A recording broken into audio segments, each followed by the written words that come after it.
Ze zijn er al een beetje aan gewend. De scholieren die u achter me ziet van het Dendron College uit Horst mogen hun mobieltje op school niet meer gebruiken. En krijgt dat dan een vervolg op Europees niveau? Want in Australië social media alleen nog maar vanaf 16 jaar oud. We gaan het er vandaag over hebben. Hebben de telefoon wel even op stil moeten zetten? De scholieren hier achter me, maar kunnen misschien toch nog TikTok-filmpje maken. Bijvoorbeeld van Kim van Spartak, Europarlementariër van GroenLinks PvdA. Zij vroeg de commissie waarom ontsloeg TikTok eigenlijk dat hele content-moderatieteam in Nederland. Of ze kunnen misschien een Insta-post plaatsen van Jeroen Leenaars. Hij is Europarlementariër voor het CDA uit Strambrooi. Of misschien nog wel een YouTube-filmpje van Liesje Schrijnemacher.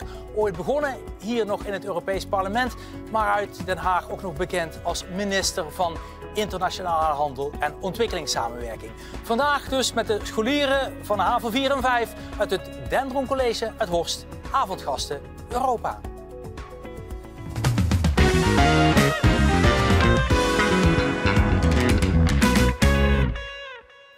Ja, van harte welkom dus vanuit hier het Europees Parlement in Brussel. Blij dat de bus uiteindelijk uit Horst en de Maas goed is aangekomen.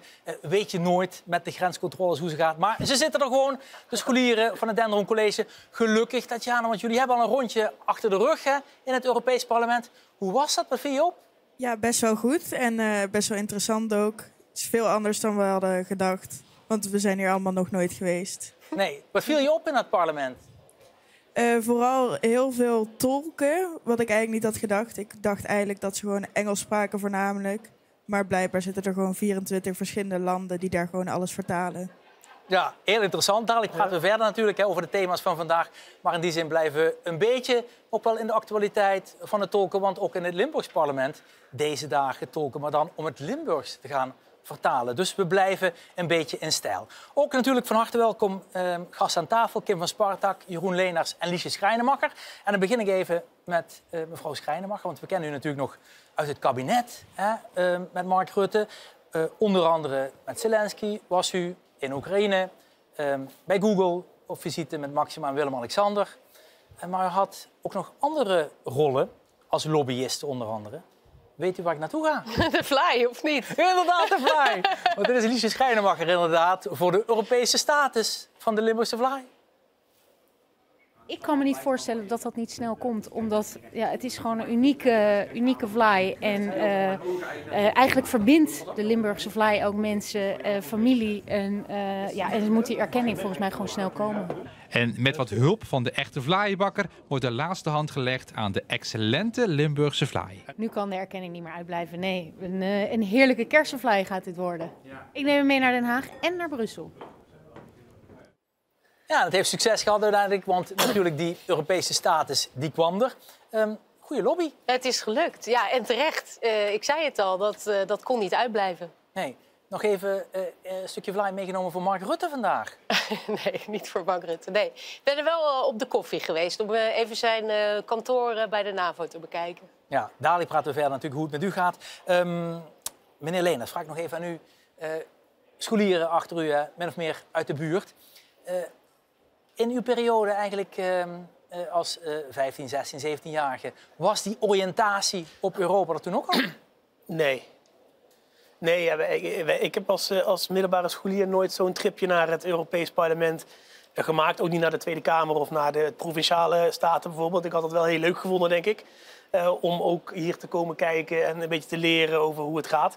Heel veel mensen die vallen inderdaad op van... joh, die 24 tolken, is het nou niet mogelijk om allemaal in het Engels te praten? Dus nee, ik had het leuk gevonden, maar we hebben dat toen niet gedaan, helaas. Wanneer is geboren, de interesse bij u? Bij mij? Ja. Nou, de interesse heb ik altijd gehad, maar niet zozeer in de politiek, denk ik. Ik kom uit Strambrooi, dat ligt echt 200 meter van de Belgische grens af. Dus eigenlijk ben je van jongs af aan, zonder dat je er bewust van bent, continu met grenzen bezig. Mijn oma die woonde aan de andere kant van de grens in Bocholt, in België. En de enige manier dat ik merkte dat ik ergens anders was, als we gingen kaarten en er kwam de pot met frankskes op tafel in plaats van de guldencenten die we toen nog thuis hadden. Maar pas later ben ik me gaan beseffen dat het feit dat die grenzen er niet zijn, helemaal niet zo vanzelfsprekend is. Als wij dat allemaal en ook de jongeren hier om ons heen wel denken. En dat het ook echt wel nodig is dat we hier in Europa met z'n allen blijven vechten om die open grenzen en dat gezamenlijke Europa in stand te houden voor onze eigen toekomst en voor de toekomst van iedereen hier in de studio. Ja, kunnen we het daar nog uitgebreid over hebben natuurlijk ook wel in de week van de grenscontroles. Maar nog één ding zeg trouwens, want we hadden het over de Flynet. En het is super mooi dat dat gelukt is.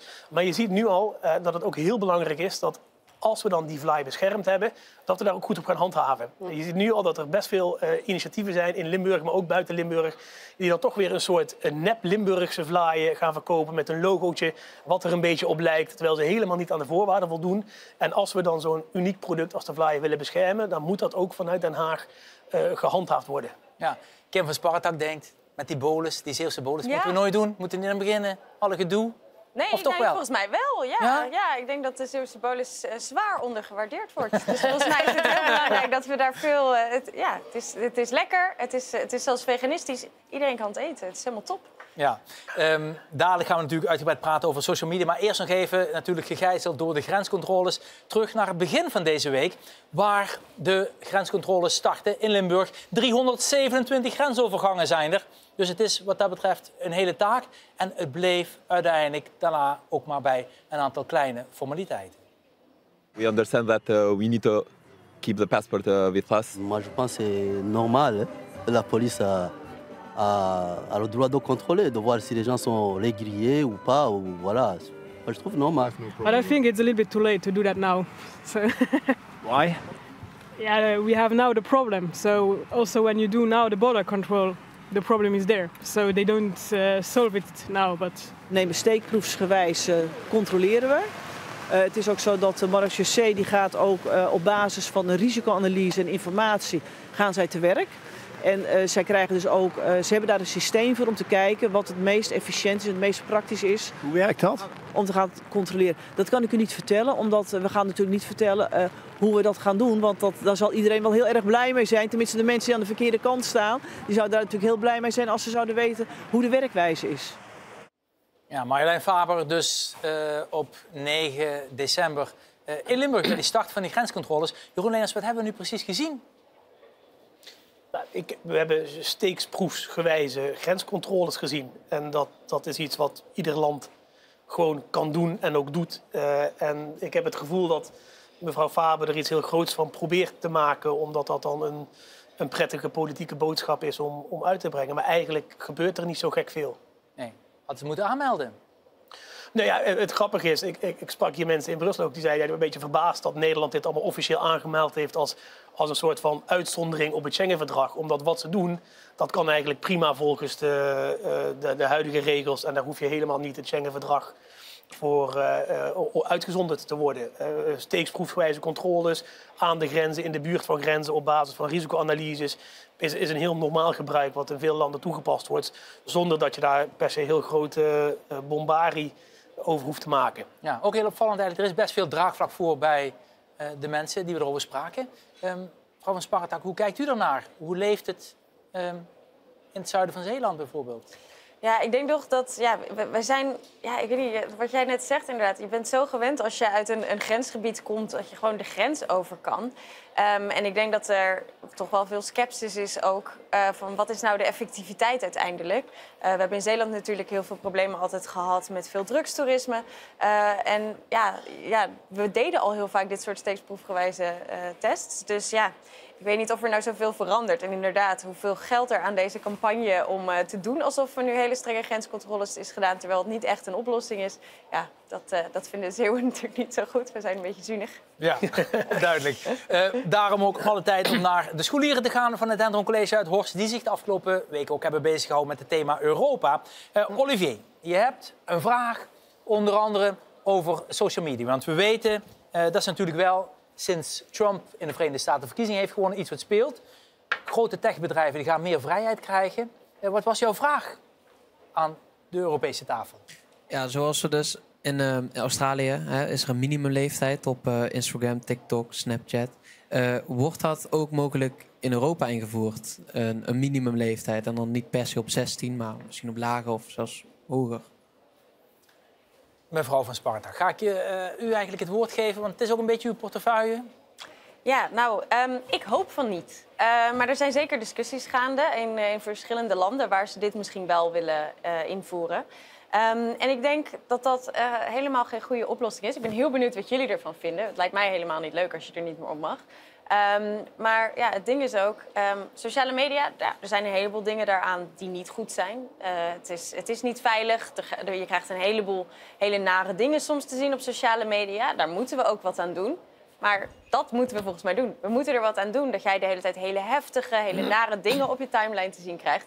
In plaats van dat je zegt, nee, we gaan het verbieden tot 14, tot 16 jaar. En daarna mag sociale media gewoon nog steeds zo gevaarlijk en onprettig zijn als het nu is. Dus wat mij betreft gaan we daar wat aan doen. We zorgen ervoor dat die algoritmes veranderen, waardoor je niet meer alleen maar extreme dingen te zien krijgt, maar af en toe ook een beetje een saaier ding. Weet ik veel, de appeltaart van je oma een keertje weer in beeld krijgt. En dat je ervoor zorgt dat het niet meer zo verslavend is. En dat je ook niet meer de hele tijd het gevoel van, ik heb alweer een uur niet op sociale media gekeken. Ja. En dan wordt het een stuk beter en veiliger. En ja, dan kan je dat regelen, zodat iedereen er weer veilig op kan. Ja, Olivier, ik kom zo terug bij jou. Eerst even naar wat jij zei natuurlijk over Australië. Waar de premier dus inderdaad afkondigde van goed, we krijgen dadelijk een verbod op social media voor jongeren. Eigenlijk om het mentale welzijn te bewaken. Dit is wat hij zei. Platforms now have a social responsibility to ensure the safety of our kids is a priority for them. We're making sure that mums and dads can have that different conversation today and in future days. We've got your back is our message to Australian parents. I just think it's like the government doesn't know what they're doing. I don't know, they might be a bit young to see some of that stuff, so I could see certainly why that they're bringing that in place. 16 might be a little bit excessive. I reckon maybe 14 or 15 could be the limit. But I think it's a good thing though, yeah. But 16's a bit old. Ja, dat zijn dus de reacties van de Australische jeugd. We kunnen even kijken naar het publiek, naar Tatjana. Want jij zit ook op social media, had je me eerder verteld. Hoe kijk je nu naar deze discussie? Ik vind dat je dat in Europa eigenlijk niet zo moet gaan doen. Want iedereen die is op hun eigen leeftijd ontwikkeld. En dan de ene die kan er beter tegen dan de andere. Dus het is dan wel makkelijk te zeggen van we zetten het op 16. Terwijl dat dan 14 of 15-jarige kinderen het ook gewoon er tegen kunnen. En ook al is het soms niet fijn om te zien, het is niet dat je er per se dan gelijk onzeker of onveilig door gaat voelen. Nee. Heeft het ook voordelen? Ik denk sociale contacten en online vrienden gewoon maken. Dat je een beetje met elkaar kunt praten over bepaalde onderwerpen als je die zelf niet in je regio hebt. Ja, dat is duidelijk. Een beetje de gedachte van Tatjana van het is wat betuttelend. Herkennen jullie dat? Ja, ik vind het toch... Kijk, ik begrijp wel waar dat vandaan komt. Maar ik denk wel dat, zeker als het om sociale media gaat, jij bent niet de consument die een gratis product gebruikt. Jij bent het product wat verkocht wordt. En dat is, daarom begrijp ik wel dat er wordt gezocht naar oké, hoe moeten we dan met kinderen omgaan en met jongeren? Want uiteindelijk wordt er echt een heel groot profiel met de data over jongeren opgebouwd door grote bedrijven. Dus dat je kijkt, ja, moeten jongeren dan misschien is 16 te oud. Maar in ieder geval dat je wel die meer street smart maakt. En nog even los van de nare dingen. Maar het houdt gewoon je aandacht vast. Daar is het op gebouwd. En dat vind ik eigenlijk wel kwalijk. Dus dat je er naar kijkt, welke leeftijd wel of niet, vind ik toch wel, vind ik wel belangrijk. Ja. U was als minister van Internationale Handel bij Google, hè, in Silicon Valley. Onder andere met Maxima en Willem-Alexander. Hoe wordt daar nu aangekeken tegen dit soort problematiek? Nou, kijk, Google, daar hebben we heel veel aan te danken. Zij investeren enorm in innovatie en research and development. Veel meer dan wij hier in Europa doen. Dus wat dat betreft was het ook heel interessant om daar te gast te zijn, om te zien wat zij allemaal aan innovaties hebben. Tegelijkertijd hebben we ze ook heel lang niet gereguleerd. Niet in Europa, niet in de VS. En ook zij vragen op de een of andere manier wel, goed, als jullie ons dan gaan reguleren in de EU, doe dat in ieder geval in samenspraak op een manier waarop wij ons daaraan kunnen houden. En je merkt ook, bijvoorbeeld sommige AI-toepassingen worden ook in Europa gewoon uitgezet. Omdat ze denken, ja, dat kan hier niet meer. Maar ik denk wel dat het heel belangrijk is. Uiteindelijk hebben we ook veel profijt bij die bedrijven. Dus we moeten zien, ja, we moeten ze wel reguleren. Dat is ook heel belangrijk dat we dat als Europese Unie doen. Maar we moeten dat ook wel op een manier doen waarop we wel van die innovaties ook gebruik kunnen maken. Ja, gebeurt dat? Of niet, als ik u zo goed hoor. Nou, dat zou ik eigenlijk bijna meer aan mijn Europese collega's moeten vragen. Maar volgens mij wordt er wel goed gereguleerd op dit moment. Ja, misschien op het eerste punt terug te komen. Ik snap ook, toen ik op de middelbare school zat en we zouden social media hebben gehad, dan zou ik de laatste zijn geweest die gezegd had, je moet dat voor kinderen verbieden. Nu ben ik zelf ouder. Ik heb 2 kinderen van 4 en 1. En een van mijn grootste zorgen is, want als we nu al zien wat sociale media nu doet, hoe gaat dat zijn als mijn zoontje straks 16 is, over 12 jaar? Met AI, met alles wat er gebeurt. Geen idee wat voor een enorme impact op ons leven dat gaat hebben. Dus dat we daar nadenken over hoe we dat willen vormgeven, is denk ik heel belangrijk. Ik ben ook niet intuïtief voor een verbod of iets dergelijks. Het is wel interessant dat het nu in Australië gebeurt, zodat we ook kunnen zien in Europa wat het effect daar gaat zijn, voordat we zelf allerlei ideeën gaan bedenken. Maar ik denk wat heel belangrijk is, en wat Kim ook zei, is dat wij binnen Europa in ieder geval zorgen dat het gereguleerd is. Dat er strenge regels zijn. We hebben een nieuwe regelgeving aangenomen, die is sinds vorig jaar actief. De DSA heet dat, waar ook strenge regels zijn. Die moeten nu gehandhaafd worden. En dat is de taak van de Europese Commissie om dat te doen. Nu, als je ziet wat er met de presidentsverkiezingen in Roemenië gebeurd is, met de rol van TikTok daar, wordt een hele belangrijke testcase, denk ik, ook voor de Europese Commissie om te laten zien wat de macht van deze nieuwe regelgeving is. Ze kunnen boetes uitdelen tot, ik geloof, 6% van de jaaromzet van het bedrijf. Nou, als je het over deze bedrijven hebt, gaat het over gigantisch veel geld. En wij willen social media die veilig is voor kinderen, maar voor iedereen.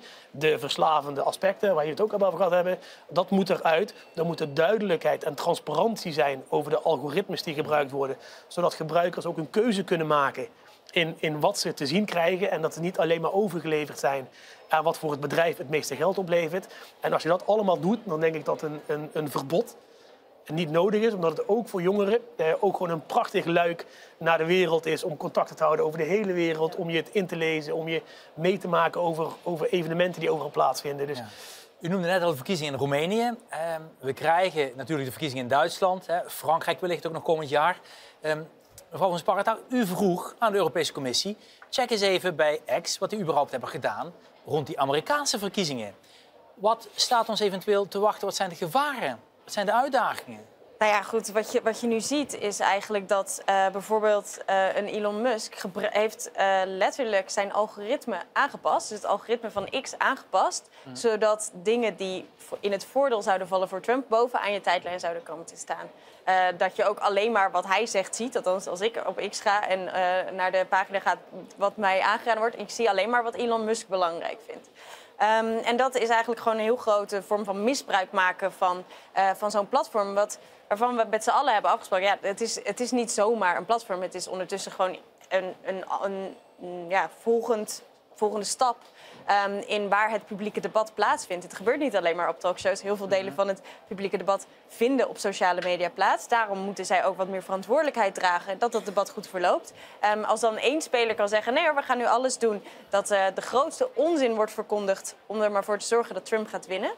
Hetzelfde wat er is gebeurd in Roemenië. Ontzettend veel misinformatie, ontzettend veel desinformatie, mede uit Rusland, dat zomaar op TikTok is neergezet, waardoor iedereen zei, oh, nou, er zijn blijkbaar heel veel problemen die er niet waren, maar die dus heel groot zijn gemaakt op TikTok. Er kwam in één keer één kandidaat, die ook voor samenwerking met Rusland was. Die zei in één keer, ik ga al die problemen toevallig oplossen. En op die manier proberen ze dus mensen te manipuleren. En het is gewoon heel belangrijk dat wij daar bovenop zitten. Maar ook dat we gaan proberen wat meer vooraf in te grijpen. En dan niet door zeggen, dit mag je niet meer zeggen. Maar door tegen die platforms te zeggen, jullie algoritme werkt nu zo dat dit soort foute informatie en gevaarlijke informatie bovenaan komt te staan. Jullie moeten daar nu mee stoppen. Jullie moeten jullie algoritme aanpassen, zodat we gewoon weer een evenwichtig beeld hebben van wat er eigenlijk gebeurt in de maatschappij. Ja, en interessant is natuurlijk wel dat de generaties van nu hun nieuws niet meer per se halen van RTL Nieuws of het NOS Journaal. Ik check het even bij Olivier. Als jij je nieuws meekrijgt, waar haal je het vandaan? Dus waar ik het nieuws vind? Ja. Ja, ik vind het meestal niet op social media. Als ik echt nieuws, dan kijk ik meestal op Google. En dan krijg ik het ook te zien. Maar dan echt sites zoals Telegraaf, Nieuwsuur, dat soort sites. Ik krijg het dus niet op Instagram of zo. Ja. Daar krijg ik mijn nieuws. Nee, maar je bent geen televisiekijker meer, dat mogen we wel concluderen. Nee, televisie dat heb ik al heel lang niet meer gekeken. Nee. Ja, de manier waarop je erover lacht, dat zegt al heel veel. Maar hebben wij dat op het netvlies, Jeroen Leenaars? Dat die nieuwsconsumptie... Jawel. Dat zie je ook in alle statistieken, zie je dat ook gewoon terug.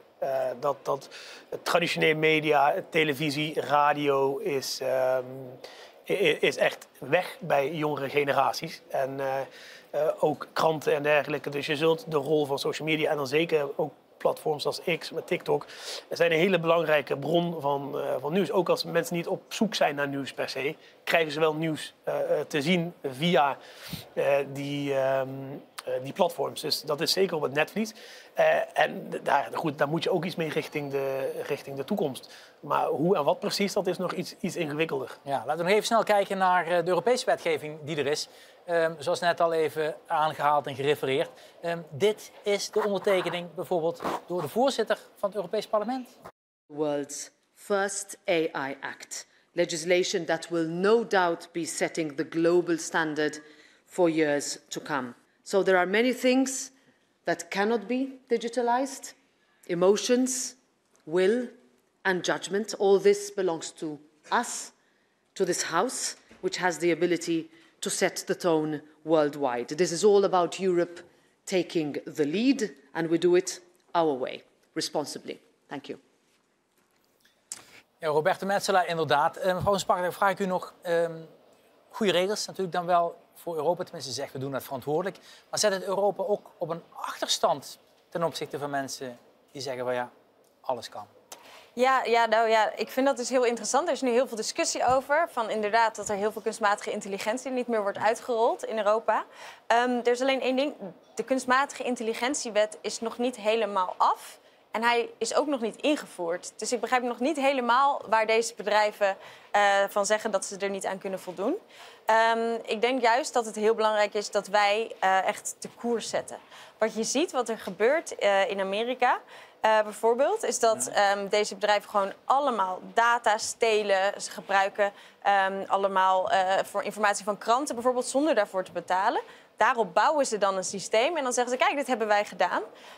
Dat zijn dingen waar wij het niet mee eens zijn. Daarnaast zie je vaak dat dit soort systemen helemaal niet goed getest worden. Of dat we in ieder geval geen duidelijkheid hebben hoe ze getest worden. En dat willen die bedrijven ook niet geven. En als we willen dat kunstmatige intelligentie echt heel goed opgenomen wordt, dat kleinere bedrijven met een veilig gevoel bijvoorbeeld zo'n groot systeem van een Google kunnen gaan gebruiken, is het heel belangrijk dat wij zeggen, ja, wij zorgen ervoor dat die systemen goed getest zijn. En als er een fout gemaakt wordt, dat dan niet bij jou ligt, maar dat die grote bedrijven daar verantwoordelijk voor zijn. Dat is eigenlijk wat we zeggen met die kunstmatige intelligentiewet. En er zijn een aantal dingen die, zoals Roberta Metsola net heel mooi zei, ja, die we gewoon niet willen. We willen niet dat kunstmatige intelligentie bepaalt of jij naar welke schoolniveau jij mag, bijvoorbeeld. Daar moet gewoon nog een menselijke maat in blijven. En ik denk dat door die balans van veiligheid en menselijkheid, dat we echt een heel mooi systeem kunnen opzetten in Europa. En daarnaast moeten we gewoon echt ook meer investeren in onze eigen economie als het gaat over kunstmatige intelligentie.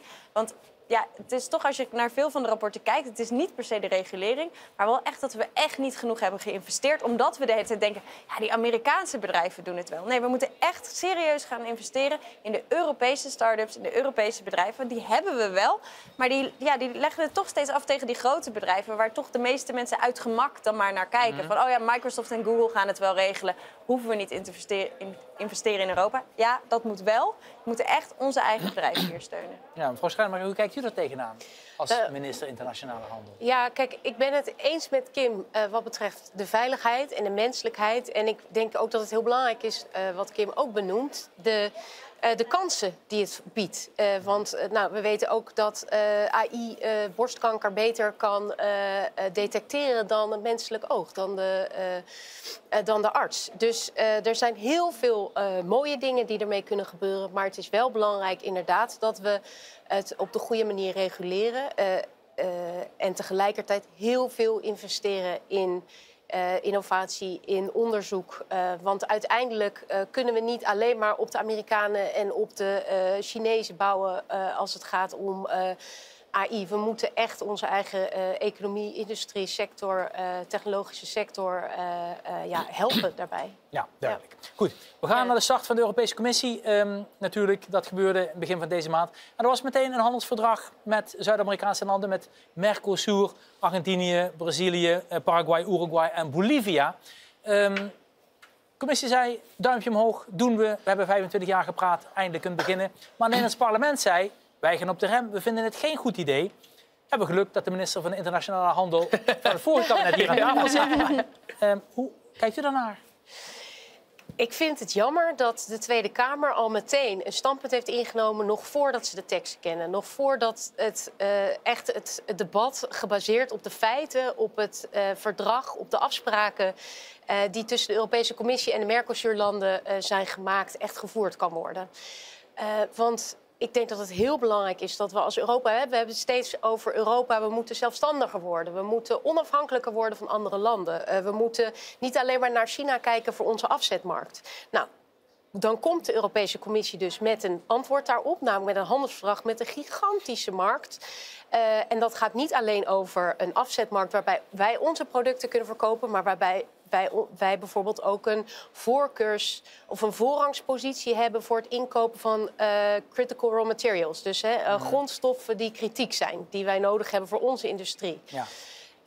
Hele zeldzame materialen. Precies, zeldzame materialen. Nou, volgens mij is het hartstikke goed dat wij dus echt aan het, dat heet dan heel mooi, diversificeren doen. Hè? Dus dat wij ook naar andere landen kijken dan alleen maar naar Azië of alleen naar Europa, maar dat we ook naar Zuid-Amerika kijken. Dus ik denk dat het heel goed is dat we nu goed kijken wat staat er in dat verdrag, welke afspraken zijn er gemaakt en dat de Tweede Kamer op basis daarvan een debat gaat voeren. Ik ben voorstander, want ik denk, nou, zoals ik zei, dat echt ook naar andere landen kijken en verschillende bondgenoten in de wereld zoeken en je partnerschappen aanhalen, dat dat heel goed is voor Europa, maar ook voor Nederland.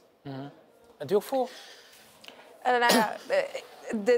Dat ding is vrijdag afgerond en heeft 500 pagina's met 100.000 annexen. Dus ik weet het nog niet. Ik kan wel zeggen dat GroenLinks PvdA is historisch wat sceptischer. Omdat we toch vaak zien dat veel internationale handelsverdragen uiteindelijk, nou ja, bijvoorbeeld als het gaat over mensenrechten, milieu, klimaat, dat de standaarden naar beneden brengt. Maar als dat het niet doet, of zelfs naar boven brengt, dan kunnen wij er zeker voor zijn. Maar dat is nog een beetje moeilijk te zeggen, want ik heb even gekeken. En het is best wel een ding om even doorheen te worstelen voordat we echt kunnen bepalen waar we staan. Ja, meneer Leenders, op welke pagina bent u gebleven? Ik ben nog bij pagina 1. Maar we gaan het bestuderen ook omdat je gaat nu een proces in waarin 6 maanden lang die tekst vertaald wordt. Dat de juristen ernaar gaan kijken voordat het uiteindelijke verdrag er is. Dus wij gaan het hier ongeveer in de zomer, zal hier het proces beginnen dat we het gaan behandelen. Dus we hebben ook nog de tijd om dat te doen. Ik denk wel dat je het ook echt in de geopolitieke situatie moet bekijken. We begonnen hier meer dan 20 jaar geleden over te onderhandelen. Op dat moment was de handel met China in Mercosur 2%. En waren wij als Europa verreweg de grootste handelspartner. Dus aan het einde van dit traject nu, vandaag de dag, is China verreweg de grootste handelspartner met 25% van de handel met die landen. Als we het over de concurrentiepositie van Europa hebben, dan moeten we dit soort handelsverdragen sluiten. Het is een markt van 700 miljoen consumenten, gezamenlijk. En dat is enorm belangrijk voor Europa. En tegelijkertijd, en dan met name ook vanuit de landbouwperspectief, zitten er een aantal pijnlijke elementen in. Voor sommige onderdelen, ook van de landbouw, de agrarische sector, is het heel goed. Maar met name voor rundvlees, gevogelte, varkensvlees, zitten er een aantal problemen in. En dan moeten wij ook de sector helpen om daarmee om te gaan.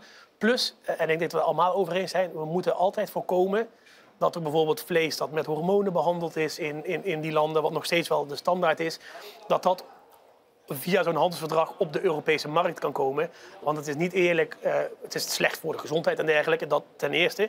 Maar het is ook niet eerlijk als we aan onze boeren vragen om aan hele strikte eisen te voldoen, om dan concurrentie toe te staan op basis van dat soort voorwaarden. Dus daar moeten we nog heel goed naar kijken.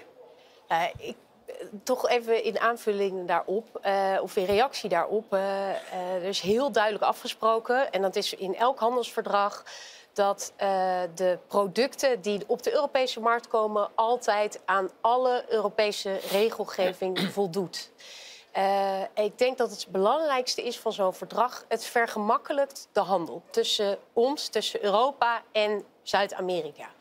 En uiteindelijk verdienen wij als Nederland 1/3 van ons inkomen met die handel, met buitenlandse handel. En uiteindelijk levert dat ook banen op. Meer dan 2 miljoen banen zijn afhankelijk van die buitenlandse handel. Dus ook voor Nederland wel heel belangrijk dat wij goede handel kunnen drijven. En natuurlijk is het zo dat als onze boeren geraakt worden door bepaalde afspraken, en dat is ook opgenomen in dit verdrag, dat de Europese Commissie dan maatregelen kan nemen, zodat er meer quota, dus maximum gesteld kan worden aan het vlees dat onze markten opkomt. Goed. Mag ik één ding over zeggen? Want helemaal gelijk. Ja, maar het is een iets langere anekdote. Maar namelijk omdat het ontzettend belangrijk is om te controleren. Toen we het vrijhandelsverdrag met Oekraïne gesloten hebben, dat zag er eigenlijk goed uit, ook bijvoorbeeld qua kippenvlees. En voor ieder stuk kippenvlees was een quota. Dus kippenborst, kippenvleugel, een kippenborst met 2 vleugels, et cetera. Wat hebben ze toen gedaan? Ze hebben in Oekraïne kippenborst met 1 vleugel gemaakt. En die naar Europa geëxporteerd. Want dat stond onder geen enkele categorie vermeld. Want dat bestaat in feite niet. En dan waren ze hier fabriekjes in Slowakije en Nederland, waar mensen de hele dag gewoon die ene vleugel eraf aan het hakken waren. Waardoor ze eigenlijk illegaal de kippenborst, als het belangrijkste stukje vlees, alsnog naar Europa konden exporteren. Dus het is heel belangrijk dat je, als je die afspraken maakt, ook voor de sector, dat je dan ook zorgt dat het echt heel goed gecontroleerd wordt. En dat we niet alsnog een soort van illegale export vergemakkelijken naar Europa. Ja, we hebben ook meteen een nieuwe kerstdis op tafel. De eenvleugelige kippenborst. Ja, inderdaad. Goed. Tot zover in ieder geval dit thema. We gaan naar het Mathieu Segers Europa-archief. Want we weten, Mathieu Segers is ons natuurlijk ontvallen, de 47-jarige hoogleraar van de Universiteit Maastricht. Europa-kenner bij uitstek, lid ook van de Wetenschappelijke Raad voor het Regeringsbeleid. En een beetje om zijn intellectuele erfenis vast te leggen, werd er in Maastricht deze week het Europa-archief Mathieu Segers geopend. De nagedachtenis van Mathieu Segers.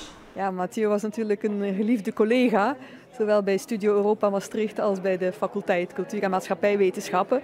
En als je ziet wat hij allemaal heeft gerealiseerd, ja, als je dan bij zo'n evenement realiseer je al te meer wat we moeten missen natuurlijk.